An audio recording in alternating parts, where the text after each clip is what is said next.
प्रसाद यादव जी से शुरू हुई थी, उसकी लेटेस्ट कड़ी अरविंद केजरीवाल जी,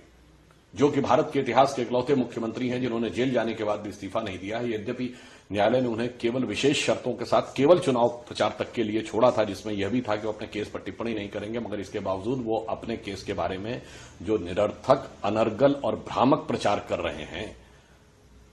वह अपने आप में कोई आश्चर्यजनक नहीं है।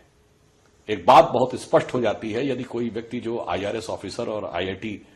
का ग्रेजुएट रहा हो, वो कहे कि फिजिकली पैसा दिखना चाहिए, महोदय पैसे का ट्रेल दिखता है कि किस कंपनी को आपने अपने नीतियों के द्वारा फायदा पहुंचाया, और फिर वो ट्रेल तो न्यायालय ने, उच्च न्यायालय और सर्वोच्च न्यायालय ने कई मौकों पे माना है, तभी तो आप जेल में हैं। गोवा में आपके तमाम प्रत्याशियों ने स्वीकार किया है कि उन्हें कैश में पैसा आया है, और संदिग्ध रूप से उन्हीं स्रोतों के द्वारा आया है जिन स्रोतों को इसका लाभार्थी माना जा रहा था। अतः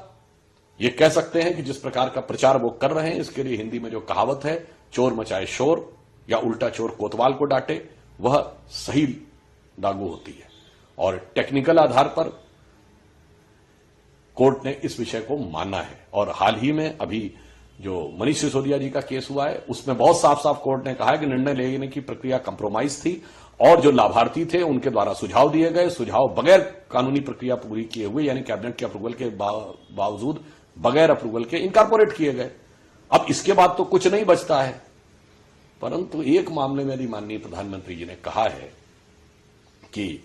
ये बहुत अनुभवी हैं, तो गलत नहीं कहा है, क्योंकि इतने अनुभवी हैं कि पासवर्ड भी भूल गए और अनेक मोबाइल फोन और लैपटॉप भी गायब हो गए। मगर ये इतने अनुभवी हैं कि पढ़ाई लिखाई की बात करते हैं, पढ़ते हैं, लिखते नहीं थे, यानी सारे निर्णय इनके यहां होते थे, लिखवाते थे संबंधित मंत्री से। यानी कुछ कुछ जानते क्या है,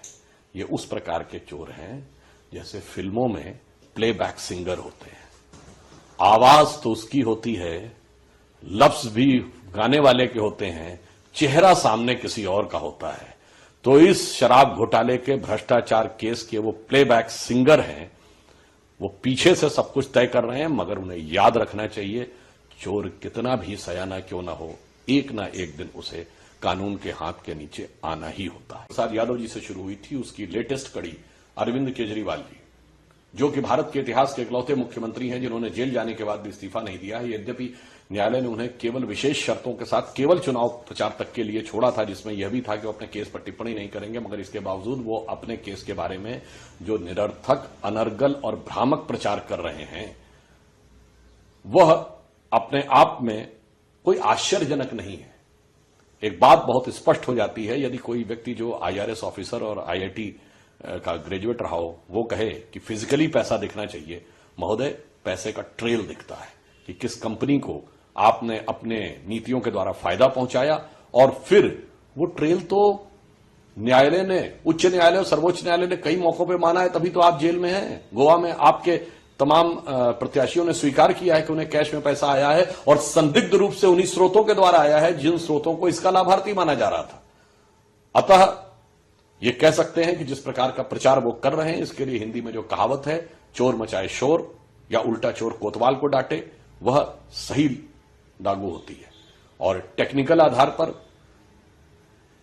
कोर्ट ने इस विषय को माना है। और हाल ही में अभी जो मनीष सिसोदिया जी का केस हुआ है, उसमें बहुत साफ साफ कोर्ट ने कहा है कि निर्णय लेने की प्रक्रिया कंप्रोमाइज थी, और जो लाभार्थी थे उनके द्वारा सुझाव दिए गए, सुझाव बगैर कानूनी प्रक्रिया पूरी किए हुए, यानी कैबिनेट के अप्रूवल के बावजूद बगैर अप्रूवल के इनकॉर्पोरेट किए गए। अब इसके बाद तो कुछ नहीं बचता है, परंतु एक मामले में यदि माननीय प्रधानमंत्री जी ने कहा है कि ये बहुत अनुभवी हैं, तो गलत नहीं कहा है, क्योंकि इतने अनुभवी हैं कि पासवर्ड भी भूल गए और अनेक मोबाइल फोन और लैपटॉप भी गायब हो गए। मगर ये इतने अनुभवी हैं कि पढ़ाई लिखाई की बात करते हैं, पढ़ते हैं, लिखते नहीं थे, यानी सारे निर्णय इनके यहां होते थे, लिखवाते थे संबंधित मंत्री से। यानी कुछ कुछ जानते क्या है,